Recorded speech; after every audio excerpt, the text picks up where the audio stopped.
The red dress was created in 2009.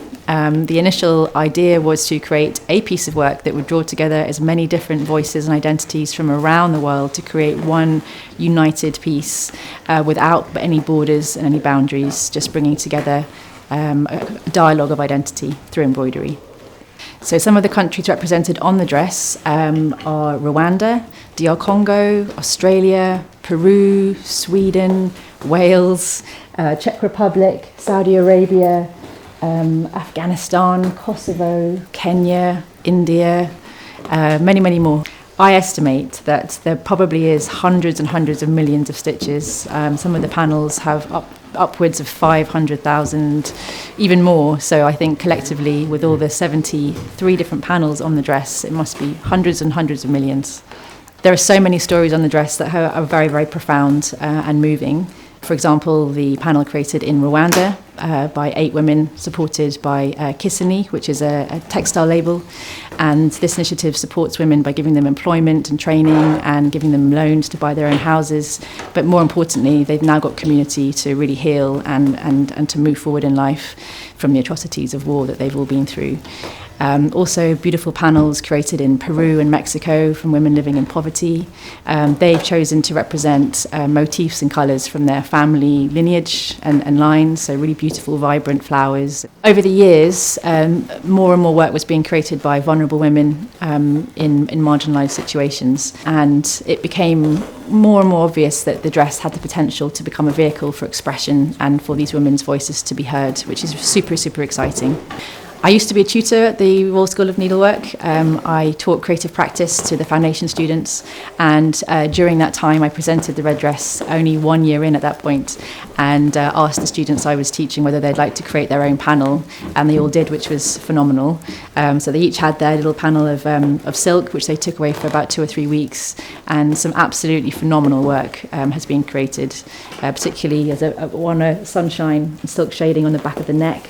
Beautiful beaded piece on the inside of a sleeve. I think it's about 19 different pieces in total. So it's really exciting to be here now, like performing the end of the cycle 12 years later, coming back and the students, the current students at the RSN, are now working and adding their own pieces to the dress. My design was basically, my name's flower in French, so I got a little flower in the middle. And then the main symbol is the Triskelion, which is the Druid symbol of like mind, body and spirit. So it's like my symbol for me. It's like a personal statement. I'm doing a peach blossom moth because I've done it in my final major project, and I feel like it's a big part of my life and a step into my future. Stitching a pomegranate, it represents the city where I'm from in Spain, called Granada, which means the city of pomegranate. Every seasons when they have pomegranates, I always pick them out from trees in the city because we're surrounded by them when it's the season, and I just feel attached to my childhood. I'm embroidering a uterus today because I think it's just such a significant symbol of women's health and how strong and amazing women are. Like Miss Home when I'm here at uni, so I thought a little sheep would be the cutest thing, and I'm thinking of putting little flowers around it as well to symbolise my name Fern and my mum's name Heather as well. So I am stitching a little gold doodle. So what I've done is in our art classes we do doodles just to warm up at the beginning, and from that I take a couple of lines that I like and just see if I can make a shape that then is unique from taking it from the doodle. So that's what I've done. I've traced it onto a little bit of tissue paper and I'm stitching over it in gold.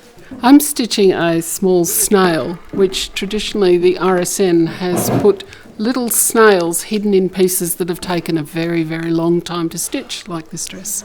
Having come over from Australia and getting to learn at the RSN, and then opportunities to join in with degree students as well. Working on a piece like this is absolutely amazing. I'm going to stitching this Chinese character, which means red, but also represent women and women's work, so that I think it's quite appropriate to embroider on the red dress. Also, I'm Japanese, but half Taiwanese as well, and the Chinese character is from my background, so this means quite a lot for me as well. people often ask me, what are you going to do if you run out of space? And others have suggested that I should do another dress or make a quilt or a jacket. But I think this is the only red dress. And I think there will be a time very soon when I have to draw the line in the next few months, I would imagine. The RSN is an amazing place and the only place in England where you can actually study a degree in embroidery. So it's even more special. And having worked here as a tutor as well, I know how inspiring and nourishing an institution is. And I really hope that it stays as it is for many, many years to come. The red dress is going to be exhibited all around the world for the next 4 or 5 years. It's going to the US and South Africa and Australia.